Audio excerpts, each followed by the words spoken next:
Vancouver, miningweekly.com. Only about one-third of the 15 largest copper producers with output of more than 40,000 t of copper per quarter reported positive production trends during the first quarter of this year, driving quarter-on-quarter output 4.8% or 136,548 t lower, a new report by S. However, on an annual basis, output rose by 14.8%, or 345,725 t, in the March quarter. According to S. BHP's 229,900 t and Rio Tinto's 55,100 t year-on-year increase in reported output were mainly driven by the resumption of normal operations at Escondida. In the first quarter of 2017, Escondida's production fell to 94,900 t of contained copper on the back of a strike by union workers. By contrast, first quarter 2018 output at Escondida totaled 322,000 t, more than triple the output in the first quarter of 2017.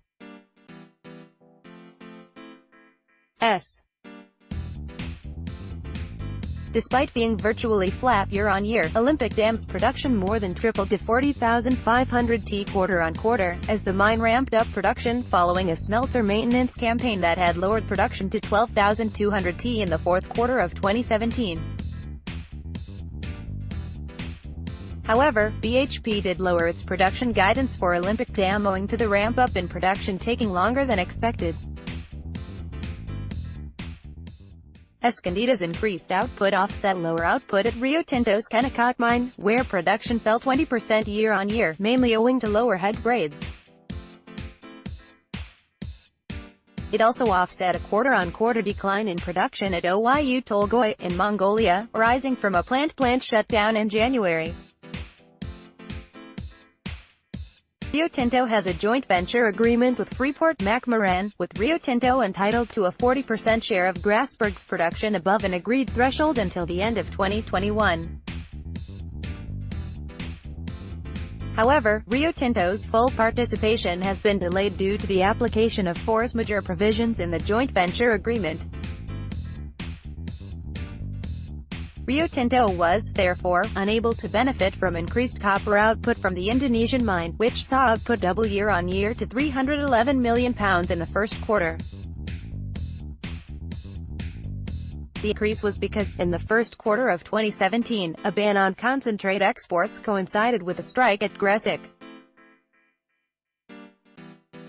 As stockpiles reached capacity, Freeport was forced to curtail concentrate production at the mine site.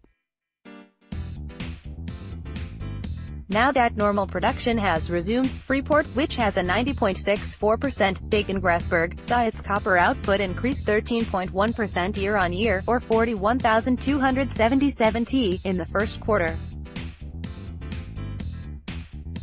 The increase in Grasberg's production offset a decline in output from its Chino, Morenci and Safford operations in the U.S. and from Cerro Verde, in Chile.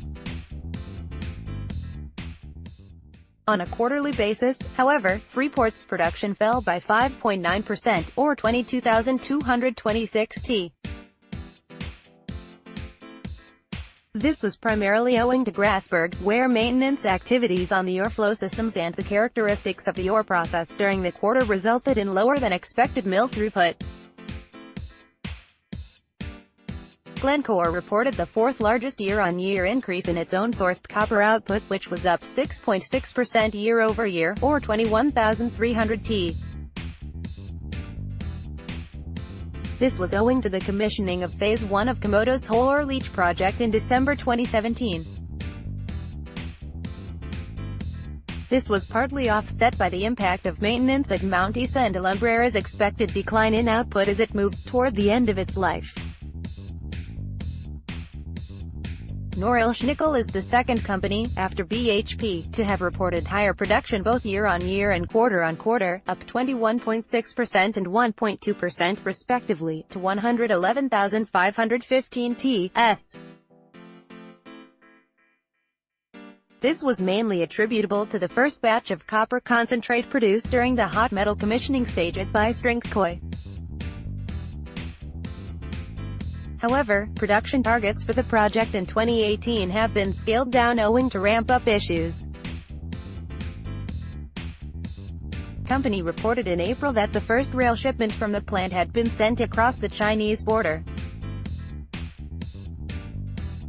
CAS Minerals' output also improved on both an annual and quarterly comparison, to 92,900 t.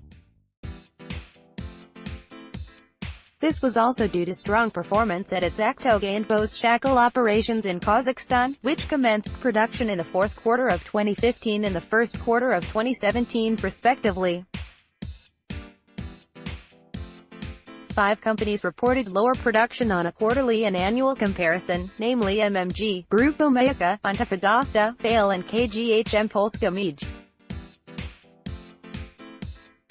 Bearish sentiment on Thursday, copper fell 2.2% to $6,877 per t, compared with $6,919 per t on Wednesday, following U.S. President Donald Trump tempering early optimism on closing a U.S.-China trade standoff, which hindered appetite for cyclical assets and drew the metal from one-month highs.